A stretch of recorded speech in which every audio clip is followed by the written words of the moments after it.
Today feels a little different. Yeah, Usually we're here, tearing apart the future of AI or doing these massive historical retrospectives. We're all about optimization, always. But today we're intentionally taking a breath. a very deep breath. And I think it's the exact deep breath we all needed to take. I agree. So if you're listening to this, maybe you're commuting, maybe you're trying to squeeze in a workout. Or maybe you're just standing in your kitchen staring at a coffee maker, Yeah, just praying for it to brew faster while trying to remember if today is Tuesday or Wednesday. if that's you, this one is for you. We're doing a deep dive into a piece that feels less like a productivity hack and more like a warm hug. It really does. It's a blog post by Carrie Masati, and it's titled, If You're Feeling Stressed, I See You. And I have to admit, when I first saw Carrie's lifestyle encourager, a confidence catalyst, and a sparkle coach. The Sparkle Coach part. Yeah, the sparkle coach part. The cynic in me was like, okay, are we just talking about glitter and, toxic positivity here? I had the exact same thought, but once you actually read it, you realize Sparkle isn't about some surface-level gloss. It's surprisingly grounded. It's a really robust framework for resilience. So our mission today is just to validate that feeling of overwhelm. And to look at stress not as a personal failure, but through a lens of compassion. Exactly. So let's unpack this because Carrie starts by addressing a very specific type of person, not just stressed people. No, she identifies the high-functioning woman. And that phrase is doing a lot of heavy lifting, high functioning. It implies the machine is still running. The lights are on, the wheels are turning, the output is there, but she digs into what that actually looks like on the inside versus the outside. She says, you know the type, it's you. Yeah. The person who remembers everyone's birthdays, who shows up early. But there was one detail that was just surgical. She says, this is the woman who still somehow brings the cupcakes. Ugh, that detail killed me. It is so evocative. Because bringing the cupcakes, it's not just about food, right? It's the performance of extra. It's going above and beyond when your internal battery is at, 1%. Right. It's this idea that not only do I have to survive the week, but I have to make it look effortless and sweet for everyone else. And that is the problem Carrie identifies, the disconnect. Externally, you've got the cupcakes, you look like you're winning. But internally, she says, you're doing math equations at 3 a.m., wondering if you're the only one feeling this overwhelmed. That 3 a.m. math equation, I think everyone listening has been there. That horrible mental accounting. Oh, totally. Okay, if I fall asleep right now, I get 4 hours and 12 minutes. But if I get up and finish the laundry... It's the mental load. And what's fascinating is the isolation. You wonder if you're the only one. Because everyone else seems fine. Exactly. We compare our internal chaos to their external presentation. Yeah. And the core truth of this whole piece is her answer to that. Which is simple. You are not. And more importantly, she says, you're not failing. You're not broken. We need to just pause on that. You're not broken. Because when you're in that spin, the immediate instinct is self-blame. Always. I'm not good enough. I need a better planner. I need to wake up at 4 a.m. instead of 5. We internalize structural stress as a character flaw. But Carrie reframes it. She says this feeling isn't weakness, it's weight. Weight. That's a physical sensation. It is. The sheer mass of the invisible work, the emotional labor. She says you're just stressed because you're doing a lot. A lot. A lot. It's not scientific, but it feels like the most accurate diagnosis I've heard in years. It just cuts through the jargon. And this leads to what I think is the most interesting part of the whole piece. Oh, yeah. She deconstructs the Superwoman myth, but she points out this massive plot hole in how we think about the superhero lore. This was my favorite part. Because we try to be Superwoman, right? Save the day, fly home. But Carrie reminds us of the canon. She writes something like, Superwoman might have powers, but even she had a team, a fortress, and a cape she could take off. Let's break that down. A team. We try to be the solitary hero. We think asking for help is kryptonite. Right. We try to be the entire Justice League by ourselves.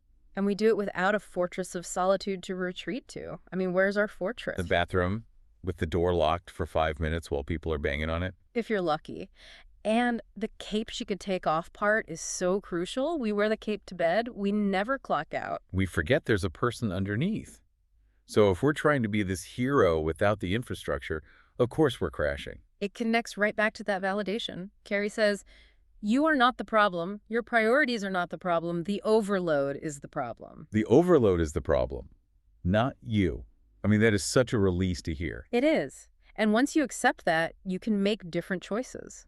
Which brings us to the strategic shift she proposes.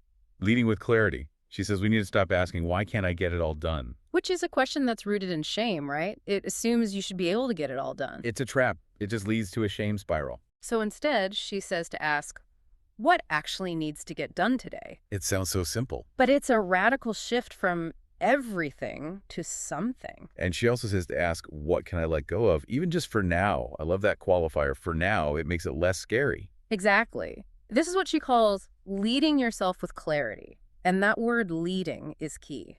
It moves you from being a passive victim of your schedule to the active leader of your life. And it isn't about giving up. She says, we don't hustle harder to prove our worth. We make empowered decisions to protect it. Proving your worth versus protecting your worth. That's a powerful distinction. Proving is endless. A bottomless pit. Protecting is about conservation of energy. It treats your worth as something you already have. It's about boundaries with yourself, with your own unrealistic expectations. Yeah, we're our own worst tyrants. Okay, now I want to pivot to something that gave me a real aha moment. Carrie brings in this concept of sparkle.